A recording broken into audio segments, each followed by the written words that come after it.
Hey, it's me, Vicky Marie. Good morning, good afternoon, good evening, wherever you are in this crazy world we're living in. So, I decided to come live tonight, as always. Remember, if you're not a person who likes the waffle in the videos, you're better off. Sorry, that's just my notifications coming through. Oh, beep, beep, beep.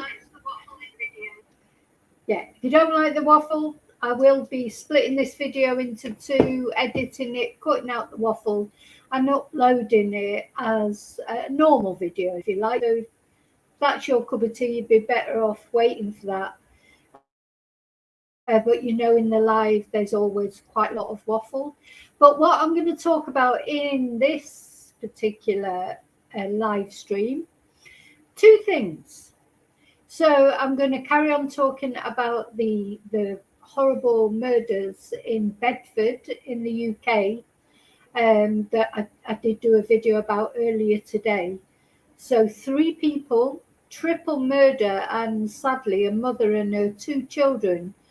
And the children is a teenager and a 5-year-old. Found deceased in their own home. We don't know how they died yet. That's not been released as far as I know anyway. And the husband of the deceased woman and the father of the 2 children has been seen getting a plane or at Heathrow Airport on his way probably to Zimbabwe, which is where he comes from. So I'm going to show you the CCTV. We're going to talk a little, the police has released new details, a photo of the victims. So we're going to talk about that. And then afterwards, that's what we're going to talk about first. After that, we are going to talk about Ruth Ellis. Do you know who Ruth Ellis is or was? And Ruth Ellis was the last woman to be hanged in the UK. So I'm just I need to add, so bear with me because I'm going to add some photos so I can show you. I mean, they will come up in the articles that we read. But I like to photo up in the corner of who the victims that I'm talking about.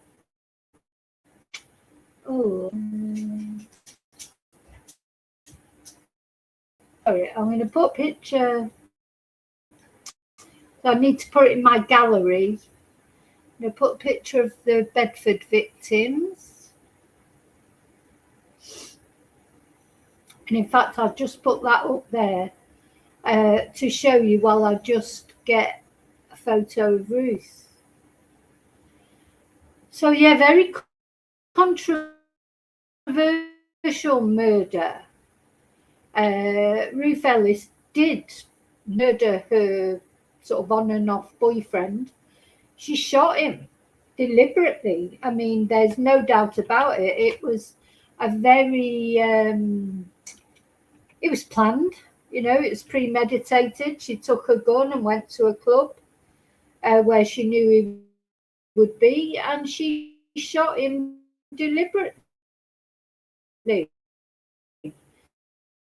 So nobody could say it was an accident or, that sort of thing. So the controversy of Ruth Ellis's conviction and sentencing, because the controversial thing, she was given the death penalty.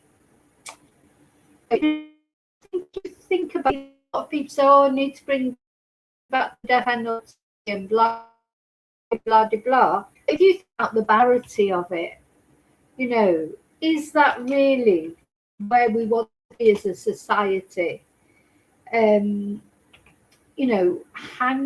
people. Now, I know some crimes are worse than others.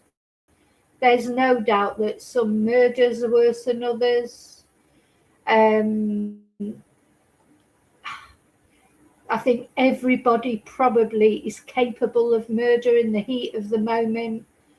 you know, and just bearing in mind, you know, with Ruth Ellis, it's the controversy has not been about the fact that she was found guilty.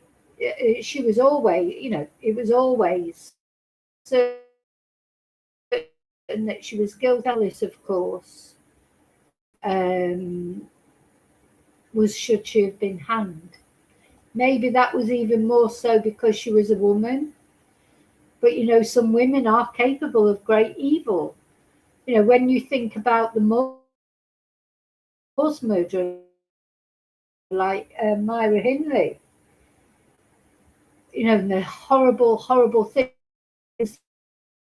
that she did, you know, you have to, there's some crimes. Look at crime. Now, 2 children who have been murdered.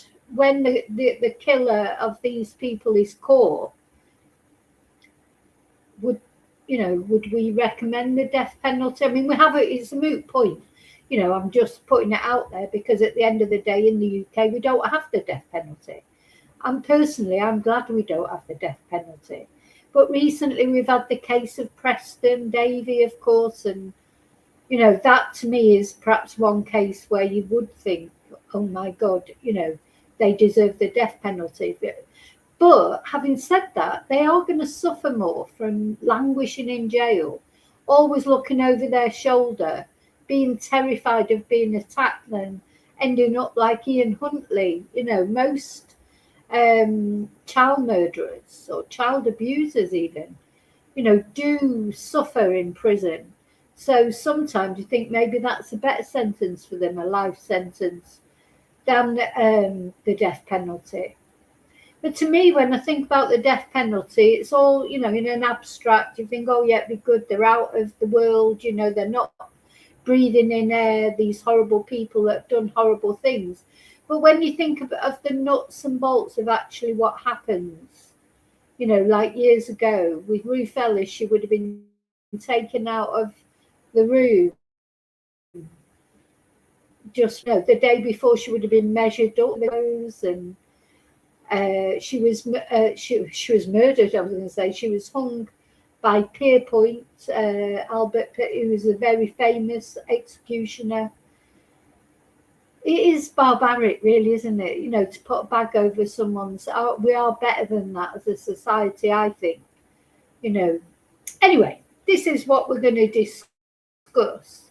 Right, I'm going to load up some photos. I've been downloading some pictures while I've been talking.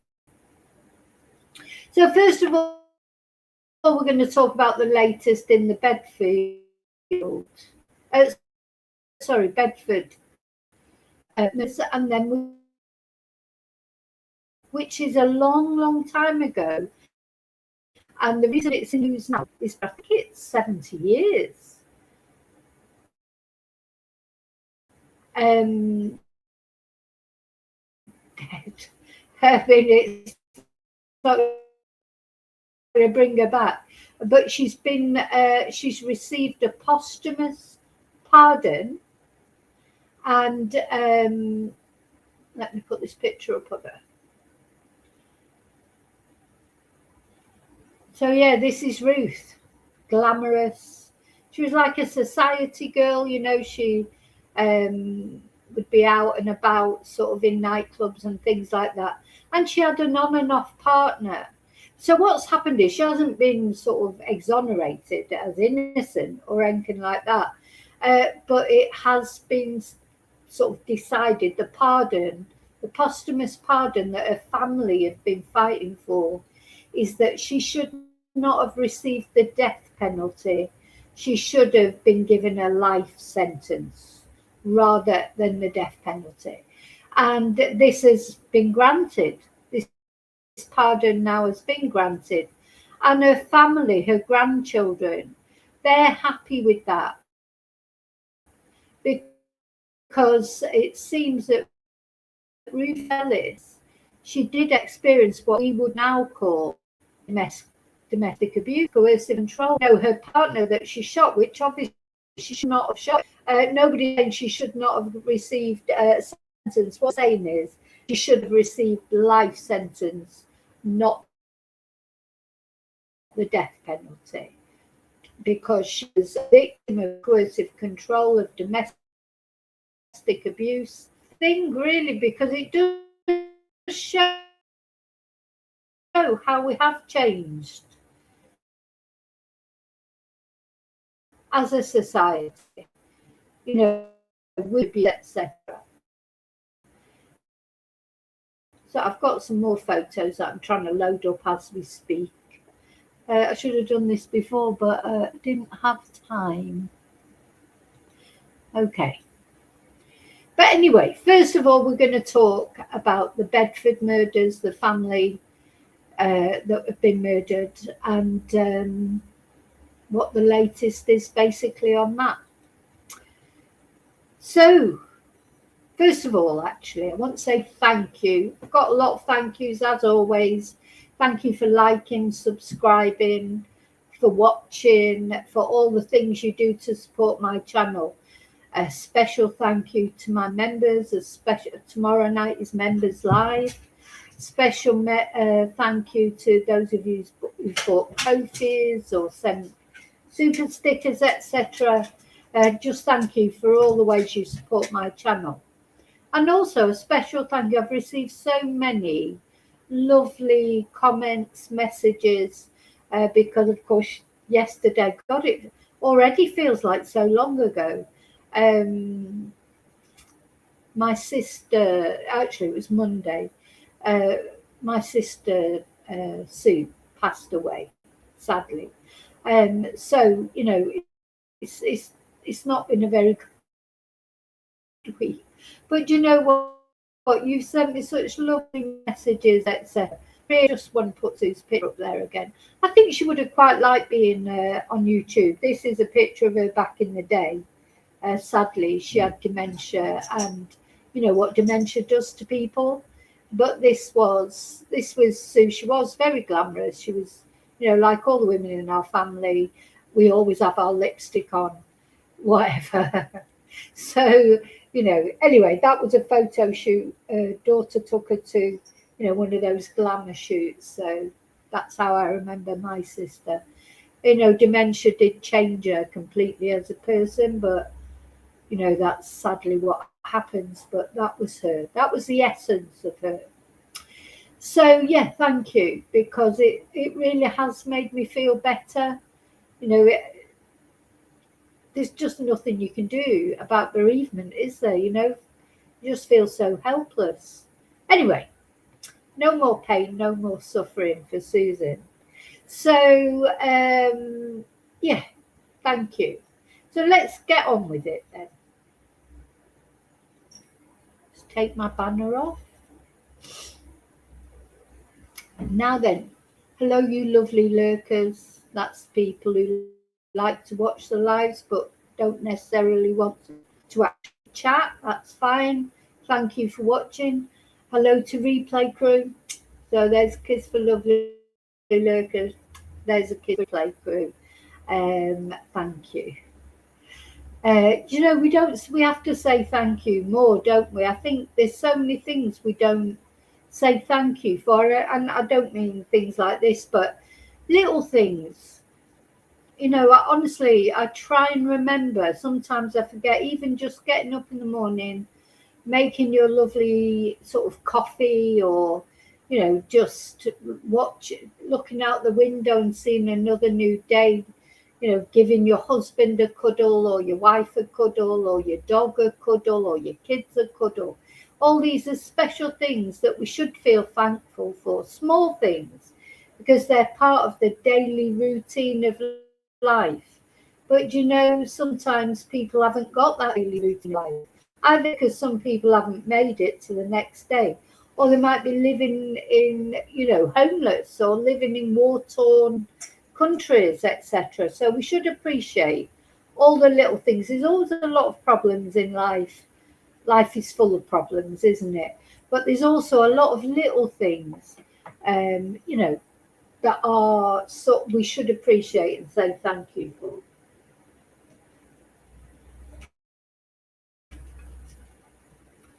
So I'm on the water, lemon and water tonight. It's Scorchio here in Spain. It's 34 degrees at the moment.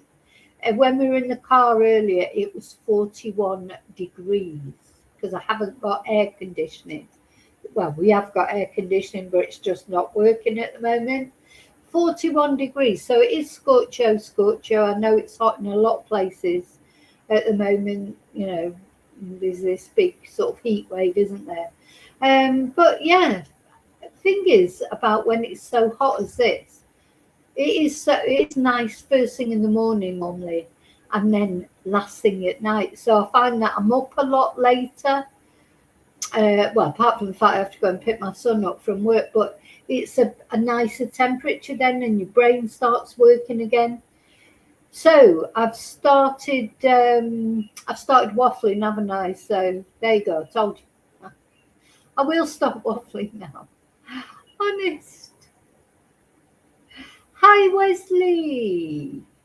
Thank you. Oh, everybody's been so lovely. So let's look at this case. Terrible case, isn't it? So, the dog, what are you doing? What are you doing? The dog's here. Hello, darling. You want to join in? You want to? She's trying to photobomb my live stream. You do like a cuddle, don't you, in the middle of a stream? Thank you. Right, so I've lost my track now. Yeah, so I have spoke about this case. This poor family. So this is this mum and her two daughters. Yeah.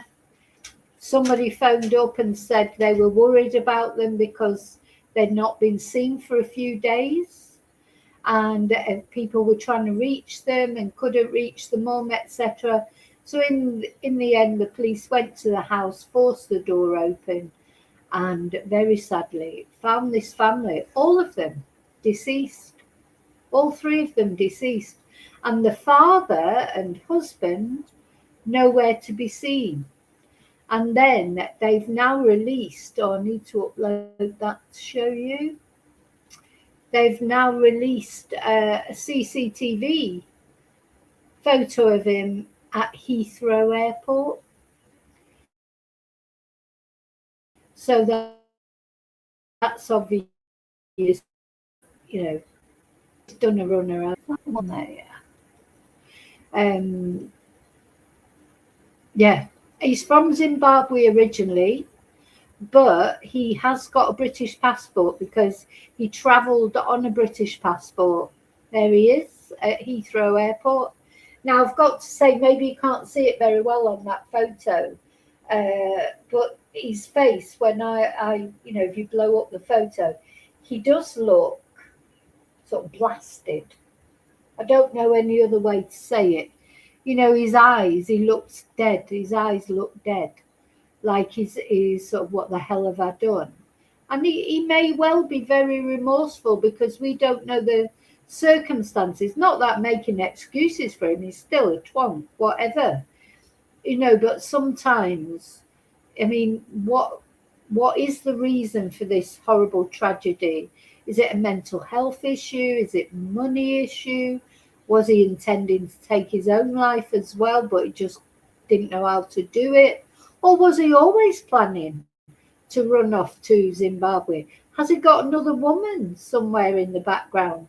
You know, these are all questions we don't know the answer to yet. And this just reminds me so much, remember the case of Sarah Sharif. So similar in this, you know, remember the pictures at the airport, because Sarah Sharif, that beautiful little girl who was, you know, abused over such a length of time. In the end, her little body just gave up and she died in the middle of being abused, probably. And the family sort of tucked her up in bed, took her out, washed her down with the hose. Though, to be fair, that a Muslim tradition is that the body gets washed, but with a hose. Anyway, then they put her in her pajamas and they put her in her bed and tucked her up in her bed. And then the family left and off they went back to their native country. and that was her biological father, her stepmother, and her uncle, and the other kids that they had. And there was photos, weren't they, on the CCTV at Heathrow Airport, very reminiscent to me of this. Just watching them all there, just acting normal after they'd left Sarah Sharif, just dead in her bed. Anyway, they did phone up the police and say she was there and she was dead.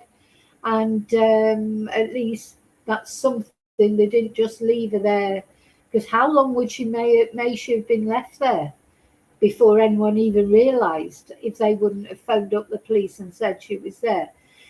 Which is more than this twonk did, because this twonk didn't phone up and say, confess to what he'd done.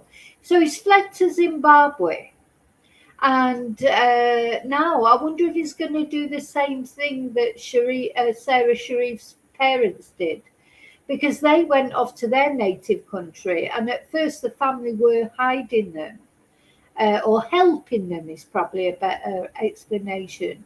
But then it got so difficult for the family, the police kept raiding them and this, that and the other, that in the end they made a video first, and then they did voluntarily return to the UK. They did voluntarily return to the UK. And of course they were tried, and they both received hefty sentences, and they're both in prison now. And in fact, the mother, or the stepmother of Sarah Sharif, as I was saying earlier, she's become best pals with Lucy Letby in prison, apparently. Anyway, will he do the same? Will he have a fit of conscience and decide to come back and face the music? Will he? What story is going to tell in his head? Hi, Sean. Hello.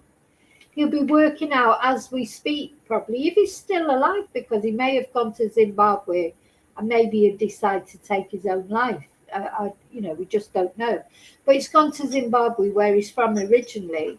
And what's he going to do now? Now, we were looking earlier in Zimbabwe, there is no reciprocal extradition.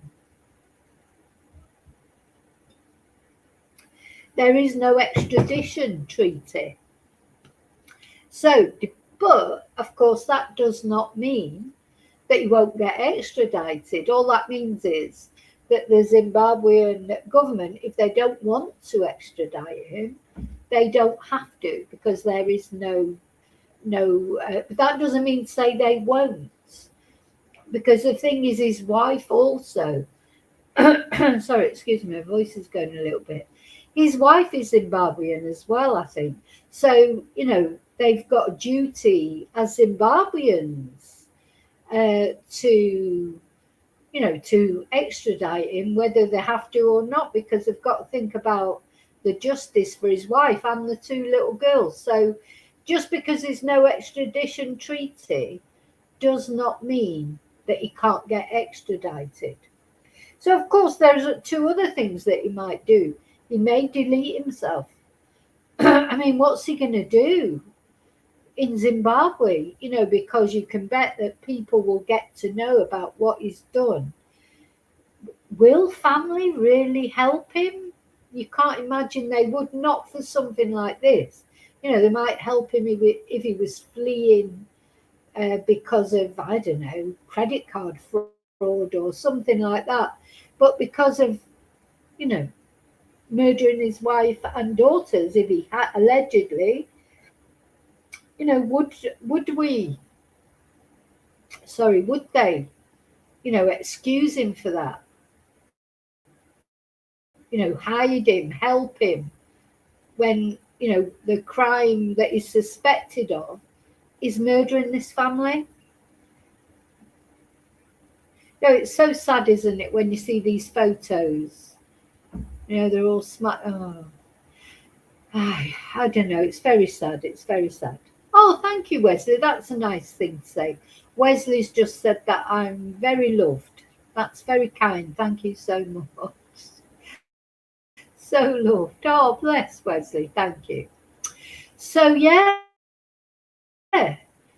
what do you think he'll do? Any thoughts? Is he likely to have a fit of conscience himself and give himself up like the Sharifs did? I mean, they did do that. They did come back and they were arrested on the plane as soon as it touched down in Heathrow. They were arrested, and that was the Sarah Sharif's biological father, her stepmother, and her uncle. They were all arrested immediately. So, I think life just got too difficult. Things got too hot for them. Their families, in the end, they started off sort of supporting them, if you like, and helping them to be hidden. But in the end, they took the children. The other children. But, I think the family said to him, look, you've just got to go back. Anyway, what will this man do? So let's have I've got a couple of, let's read this article. So it's a developing story, of course. News will be coming thick and fast. And you know what? As I say, just because there's no extradition treaty with Zimbabwe doesn't mean to say that Zimbabwe won't decide to extradite him anyway. They can do it if they want to. It's just that they're not obliged to.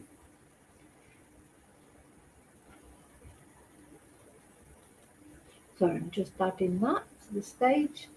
So let's have a look. So this is a BBC article, and this is when the police named the man who was wanted over the murders of his wife and daughters. So sad, because they lived in this massive house in Bedfordshire, like worth over £1 million. Beautiful house. Though is there some money problems here? He's some sort of high flying IT guy. So police have released the CCTV image of a murder suspect believed to have killed his wife and 2 daughters before fleeing the UK. The bodies of Nothabo Zandile Zuma, 42, and her daughters Natalie, 15, and Nala, 5. Oh, I mean, it's terrible for all of them, but how do you do that? How do you murder your 5-year-old child? How could you possibly do it? If you had an argument with Zandile, I'm not saying, that you should have killed Zandile. I'm not saying that. What I'm saying is you can see that adults, couples, they have arguments. Things get out of control and, people get angry. But how could you do that to your 5-year-old? Or your 15-year-old? Your children are innocent. You brought them into the world. You have a responsibility to keep them safe. Anyway, they were found after police forced entry to a house near Bedford on Monday, after reports the family had not been seen for several days. So Bedfordshire police is seeking 45-year-old Dodana, I don't know if I'm going to pronounce that right, but I don't care really, Mikanishi Zuma, also known as Mark, who left the country via Heathrow Airport on a British passport on Saturday. So Detective Inspector Lee Martin said, "We know that Mark left the country on Saturday and is now believed to be in Zimbabwe." And he added that the force was working with national and international agencies to find him. "We are urgently working to find and apprehend him, and we would appeal to him directly to hand himself in." He appealed directly to the suspect, saying, "Mark, unthinkable harm has been caused to those around you, and this has left your relatives and friends utterly devastated. Criminal investigation knows no borders. Please do the right thing. Come forward and hand yourself in to local authorities. Zimbabwe's police force told the BBC the country has yet to receive any formal notice from Interpol of the possible presence in the country of Mark Zuma. Police spokesman Paul Nyathi said the force was aware of the case via the media and had put structures in place to alert for any sightings. So this is the scene outside the home. People have been laying flowers, the mum. Tribute and the two girls. The tributes were paid to the two girls with by their schools, with Pilgrim's Pre-Prep School head Joe Webster described Nala as a ray of sunshine, known for her inquisitive nature and wonderful sense of humour. And she said that many of our staff had known her since she was just 7 months old and had the privilege of watching her grow. Bedford Girls' School head Gemma Gibson remembered Year 10 pupil Natalie as bright and accomplished, while heightening her talents as a dancer, musician and sportswoman. Let's put their photo up. So it's quite a big age difference between the two girls, of course. You're looking at a 5-year-old and a 15-year-old. And it's funny, actually, because there was a big age difference in our family. You know, my sister, who sadly passed on Monday, she is 13 years, she was 13 years older than me. You know, my parents had, 3 children and then waited. It's a bit of a long story. We'll talk about tomorrow in the members. And then waited quite a long time and then had 2 other children, the last one of which was me. So there's quite an age difference. But yeah, there they are, the girls, bless them. I just can't imagine.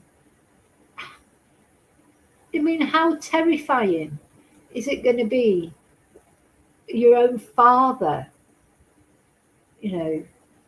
just awful, isn't it? But anyway, let's just read the article. Sorry. She was fun-loving, full of life, and had a positive impact on everyone she came into contact with. She will be remembered with great warmth and affection. This is Detective Inspector Lee Marvin. So the house in Carnoustie Drive in Great Denham in Bedfordshire has been cordoned off and bunches of flowers have been placed on a hedge outside. A woman who was, let me take that picture off now, sorry, you wouldn't have been able to see the picture of the detective because I had the picture of the victims up. Let's show you the detective again. That's the detective that made the appeal to the father, the husband and father. So a woman who was amongst the people who laid flowers tearfully said, "We're so sorry to lose her. She was such a gracious mother." Other neighbours who spoke to the BBC said they were shocked that the incident took place in such a nice and safe area. How often do we hear that? Gosh, look, that's the house. Got all those police vans. This is what we always hear, isn't it? Oh, nothing like that ever happens here. Really surprised it's a safe neighbourhood, etc. No neighbourhood is safe. No neighbourhood is safe, and not for, if there were domestic violence issues here, that'd be something that will come out, isn't it, in the future? Was there a history of domestic violence in this sort of picture perfect family? Was there a history of domestic violence or not? Or is this just a complete meltdown, because that sort of thing does happen. Assistant Chief Constable John Murphy had previously said it was a deeply distressing incident in which a mother and her 2 children are believed to have been murdered. The force said there was nothing to suggest there was wider risk to the public, but it would be increasing patrols in the area. And anyone with information about the incident or who saw any suspicious activity in the area on Friday or Saturday have been asked to contact Bedfordshire Police. And formal identification of the victims has not yet taken place. Yeah. So that's where we are. I'm going to put that down, and then I'm going to just check, see if there's been any developments, just while we've been on air, really, because sometimes things can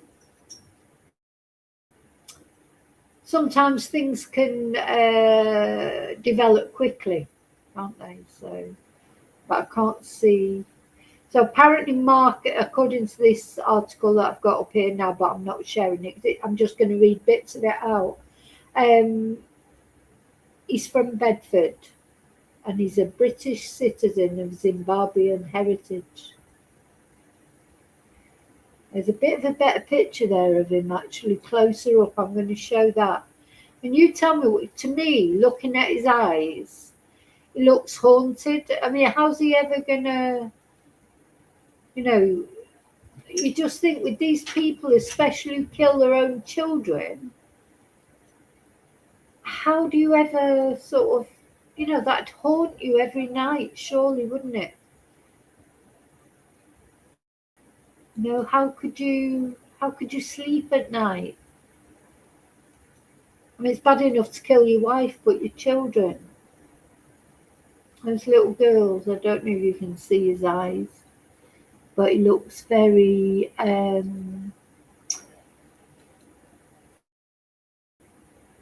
it's a video, is it?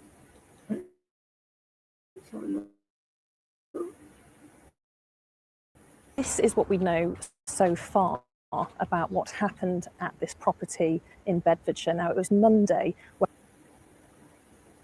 when police were called here. Concerns were raised that a mother and her 2 children hadn't been seen for several days. Now, police forced their way into the property and they found the bodies of 3 victims. The police have now named the victims as Ntabo Zandile Chuma, known as Zandile, and her daughters Nala, aged 5, and Natalie, aged 15. And as police work to try to find out what happened to them, they're also trying to find a suspect as well. Detectives have now identified the suspect as Endadana Makanyasi Chuma. The 45-year-old, who goes by the name Mark, is from Bedford and is a British citizen of Zimbabwean heritage. He's thought to have flown from Heathrow to Zimbabwe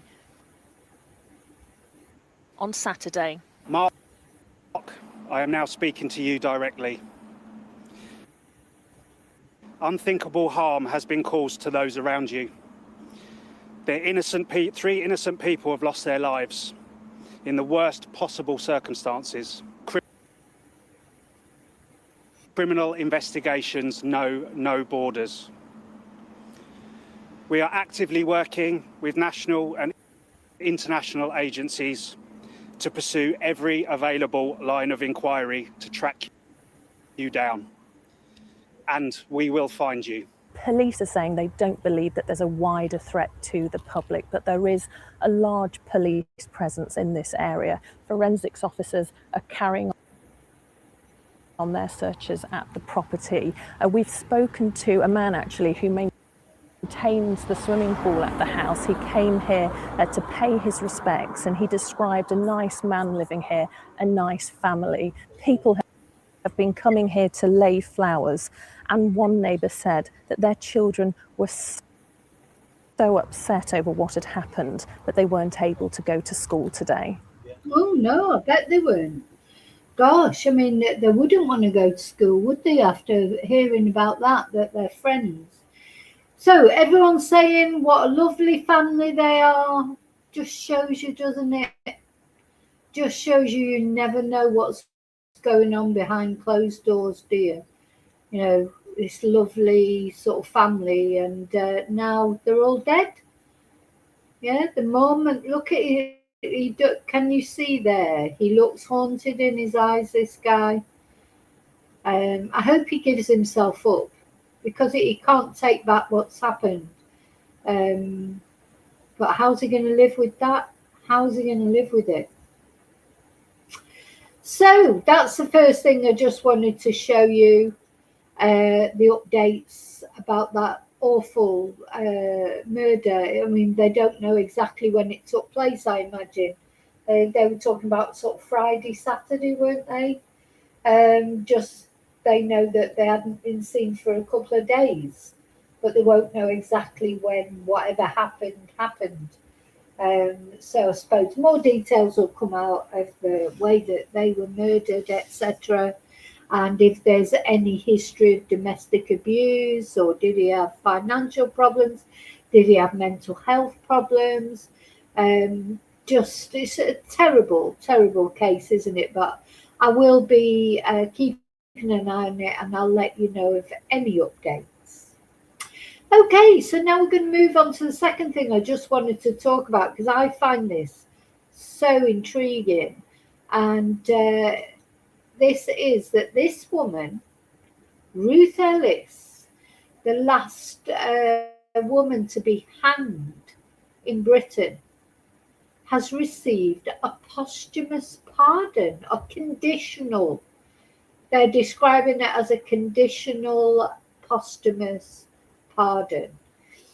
That Ruth should not have been hanged. She should not have received the death penalty, because it seems that she was a victim herself of coercive control and domestic violence from her then partner. Well, he was like an on-off partner. I don't know if you've ever seen the film about there's been lots of films, documentaries, etc. And it seemed like Ruth Ellis, she was like a bit of a sort of a socialite, if you like, or she liked going out, and, you know,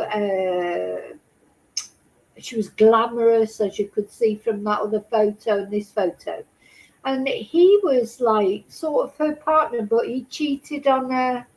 You know, she seems like madly in love with him, and he treated her more or less with disdain and contempt. There was another man in her life, who did love her, but she loved this man. She loved him. She was almost obsessed with him, I think.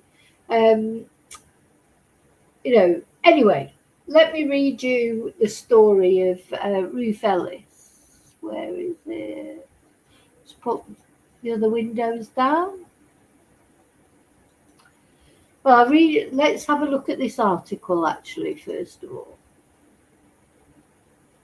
So what do you think about the death penalty? Because, of course, you know, it's no good giving someone a pardon. I mean, she wouldn't have been alive now anyway, because this was 71 years ago. So it's not as if, you know, she would be alive now, but she was so young when she was hanged. You know, it's like her life was taken from her. And it was very contentious at the time. And, you know, I think because of what happened with Ruth Ellis, that's part of the reason why the death penalty was abolished, because there was a lot of outcry about this. You know, a lot of outcry about the hanging of Ruth Ellis because of the situation, because of the circumstances around the murder. As I say, it was you know, she never tried to plead not guilty in the sense. Everybody knew she'd murdered him, and she admitted that she'd murdered him. But the question was, did she deserve the death penalty or not? Well, let me know what you think when we've heard the story. So, let me read the article. Conditional pardon granted for Ruth Ellis, who was the last woman executed in the UK. And as I say, there's women like Myra Hindley, that her and Brady, the Moors murderers, they were so lucky, really, because literally their case came to trial just after the death penalty had been abolished, because otherwise they would definitely have got the death penalty for what they did. And I don't think anybody would be trying to get a posthumous pardon for them if they would have been hung. So it's not because she's a woman. There's been quite a lot of women receive the death penalty. Maybe one day I'll do a video about that. But there were special case. The thing is, at the time, things like coercive control and domestic violence were not taken into account. And in fact, the judge in the case told the jury specifically they could not take into account, what twat he was, the guy that she murdered. And, you can't go around murdering people just because they are twonks, can you? You can't. God, everybody, there've been murders, left, right and centre, wouldn't there? So I'm not saying that Ruth Ellis should have murdered him. Of course she shouldn't have murdered him. But should she have received the death penalty? Anyway, so Ruth Ellis, the last woman to be executed in the UK, has been granted a posthumous conditional pardon. She was hanged at London's Holloway prison in 1955 after being convicted of murdering her lover, David Blakely. Her family have campaigned for her murder conviction to be overturned, arguing she was a victim of domestic abuse and was physically and emotionally abused by Blakely before she shot him. Deputy Prime Minister David Lammy told MPs that the King had granted the pardon. So it's King Charles, Charlie boy, who's granted the pardon, saying that the death penalty had been replaced with a sentence of life imprisonment. So, it's, you may think, what's the point of it? Really, they're replacing the death penalty with a sentence of life imprisonment, but she was hung in 1955. But it is important because it's important for her family. And also, I think it is important because it makes a statement about how society has changed, how coercive control and domestic violence is now accepted as a bad thing. In those days, you just put up and shut up. And, there was nowhere to go if you were being abused domestically. Nowhere to go. I mean, it's difficult enough now. So, but then it was just like, forget it,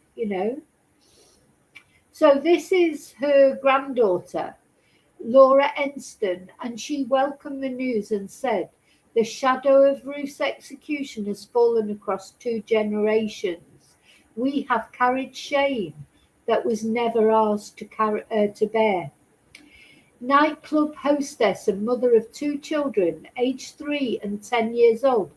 I didn't realise she had children, So of course, to have a granddaughter, she must have had children. So she had 2 children, aged 3 and 10 years old, and they hung her. Ooh, dear me. I didn't realise she had children. I don't know. I just had it in my head, that she didn't. But of course, she must have done for a granddaughter to be carrying the torch for her now. So Ruth was from Rhyl, Denbighshire, and she shot Blakely outside the Magdala pub in Hampstead in London. Following a tumultuous relationship, involving infidelity on both sides.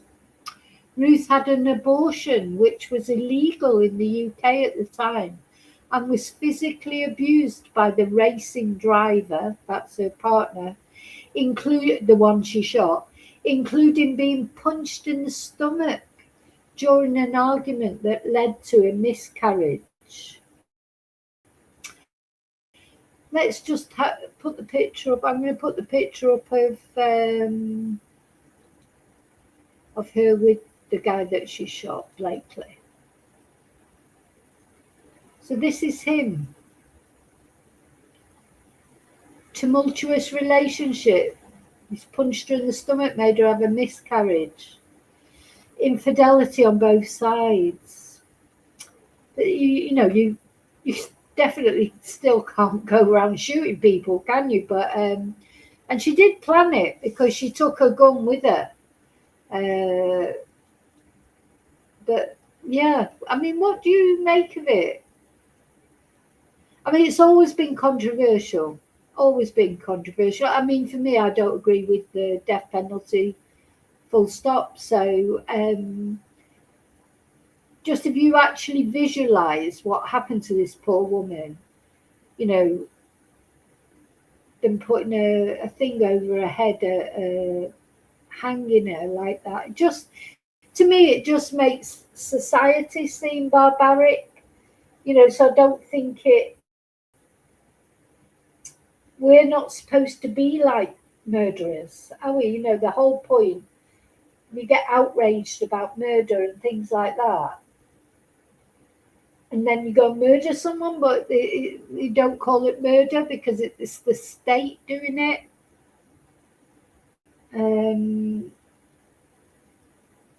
I don't know. The death penalty is still a very sensitive subject, isn't it, in the UK? There's lots of people think we should bring it back. I'm not one of them, but I respect people's opinions. I mean, especially in some cases, like with Preston Davy, the little baby, the case that we were covering, you can see why people get so angry, because it's just such a horrible case. But this particular case, I don't know. Life is full of difficult sort of conundrums, isn't it? So, where are we? The judge told, so this was quite bad. So the judge told the jury in her case to disregard the fact that the mother of two had been badly treated by her lover as a defence. That was the judge said that. Her case provoked a public outcry and occurred 2 years before legal changes saw that diminished responsibility was introduced as a defence. The story of her relationship with Blakely was turned into the 1985 film Dance with a Stranger, which starred Miranda Richardson and Rupert Everett. It's a good film. If you ever get a chance to see that film, it's probably on YouTube. It's definitely worth watching. On Wednesday in the House of Commons, Labour MP Pam Cox asked Slammy for the pardon on behalf of her grandchildren who were watching the proceedings from the public gallery. She said her case serves as a haunting reminder of a time when our justice system ignored the realities of domestic abuse and coercive control. In the decades since, members of Ruth's family and supporters have campaigned unwaveringly for her to receive a posthumous pardon.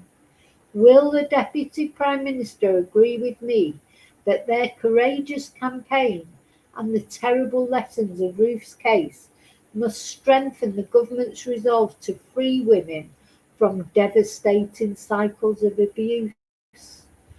Now, I can honestly say I never thought, I've known about Ruth Ellis's case and I've always thought it was a shame that she got hung, obviously. But I must admit, I never thought that this day would come. So This day has come because her family have fought for it. So it just shows you families can fight for things, you know. They fought for this pardon, conditional pardon, that she should have had a life sentence, not the death penalty. And they've been successful, and it obviously means a lot to them. So while the pardon does not claim she was innocent of killing David Blakely, it replaces the death penalty with a sentence of life imprisonment to recognise a profound injustice in this exceptional case.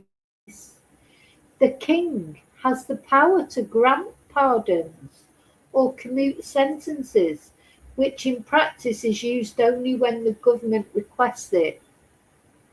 He added, "We hope this brings a measure of peace to Ruth Ellis's family, who have carried the weight of what happened to her for over 70 years. Ruth Ellis's granddaughter, Laura Enston, said that although the impact of the sentence on her family could not be undone, she felt that justice had been done after 70 years. Ruth was a victim of sustained and brutal abuse. Her children, our mother and uncle, never recovered." Oh my God, I didn't know this. My uncle took his own life. So Ruth Ellis's son took his own life. Oh, do you know how actions have ripples, don't they? That, you know, I mean, it was at the end of the day, Ruth Ellis shot that guy. She was the mother. She had 2 children. She must have known when she went to shoot him that, you know, she was going to get the death penalty. Well, or life sentence, at least. She knew that, didn't she? So, and she still did it, even though she had 2 children. So you could think, you know, I'm just playing devil's advocate here. You could think, well, she shouldn't have done that to her own children. But was she of sound mind at the time?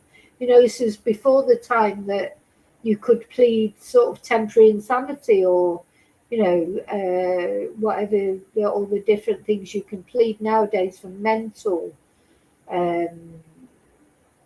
health reasons, that she'd been abused so much that she just sort of lost the plot, really. What do you think? So my uncle took his own life, she said.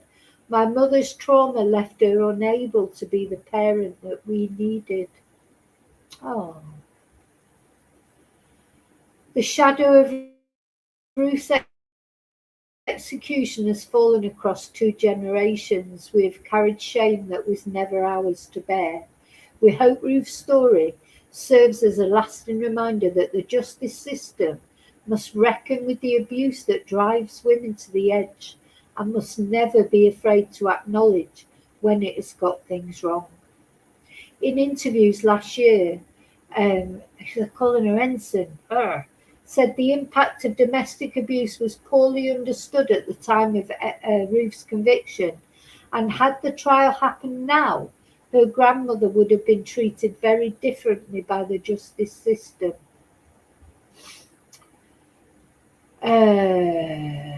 Part of the issue had been Ellis's appearance, Ensign told AFP last year, because the glamorous single mother, oh, you can bet that they were, you know, in those days, it would have been in the 50s, would have been frowned upon to be a single mother.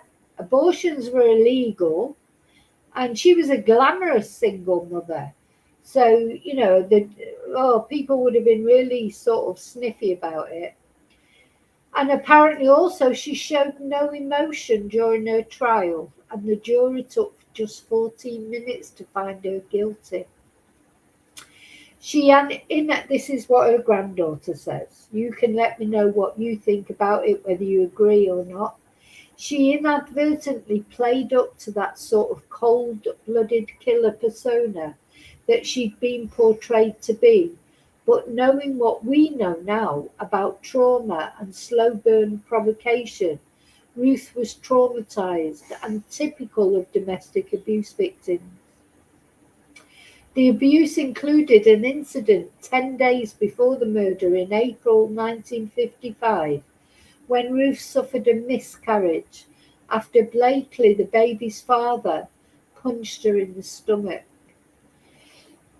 Oh, so he wasn't a very nice man, was he? But he still didn't deserve to be shot, I suppose. So the Minister for Victims and Tackling Violence Against Women and Girls, Catherine Atkinson, said, "I want to thank her grandchildren for their determination in bringing this case forward and for making sure her story was finally heard." I mean, I think it's very important, this. You could sort of think, well, what's the point after all these years? But I think there is a big point in it. Katie, you makes you wonder, is it going to open up for similar cases? I mean, are there other cases of women who killed their partners and were hung for it? That now, of course, for something like this, to get a pardon like this, the family have to campaign for it. So it depends whether there's any family left in other cases that have got the appetite to campaign. So this granddaughter, she has, campaigned and lobbied and done all those things, and she's received success. Katie Colton, a partner at law firm Mission de Raya, who acted for Ruth's grandchildren, called the pardon a landmark moment. Today's decision does not only right a wrong done over 70 years ago, it sends a clear signal about the aspirations of our justice system. Violence against women and girls remains a national emergency. The government's public acknowledgement that the abuse Ruth Ellis endured should have impacted the outcome of her case reflects an important principle that survivors of domestic abuse today deserve in a justice system that properly understands and recognises the impact of that abuse.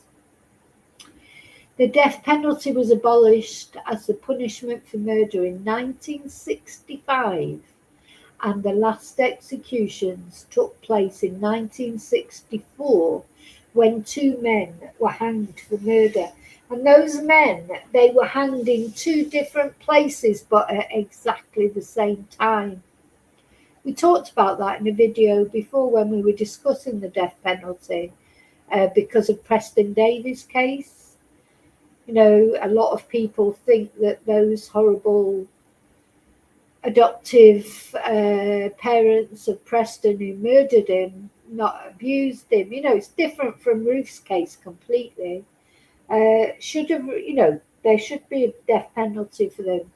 But personally, I really do think they will suffer more in prison. So, sometimes prison is a different kind of death penalty, isn't it? Okay, now I'm just going to put the picture of Ruth up again and ask you all, please, in the comments, let me know, what do you think? Do you think that Ruth's appearance went against her? I mean, there she is, single mother, glamorous. Do you think that went against her because she's got this sort of glamorous look? It's possible, isn't it? If in those days in 1955, single parents. I mean, it's almost a crime, wasn't it? And to be sort of going out and about and enjoying yourself.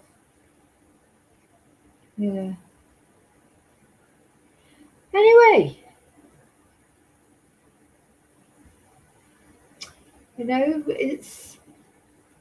So don't forget, she's not been pardoned completely. You know, she's not been found innocent or anything like that. It's just what they're saying is she should not have received the death penalty. She should have had a life sentence, not the death penalty. That's basically what this pardon represents. And it's just acknowledging the domestic abuse that she suffered, and you know, is that what pushed her to it? And do you know, I think, to me, when I've looked at the pictures of her with him, I feel that you know, she absolutely adores him. Maybe she welcomed the death penalty because she couldn't live without him. She definitely put him above her children, I think, which is not a good thing, because she knew when she shot him, she would likely get the death penalty. She would certainly get life imprisonment, but she just did it. You know, there's another part of me that thinks, well, she just didn't want him, you know, had she found out he was with someone else, and, you know, she didn't want him to be with anybody else. Maybe she welcomed the death penalty because it meant she could go and be with him in her mind. It's a very interesting case. So an old case, but an interesting case, and then relevant today, because of course laws are different today.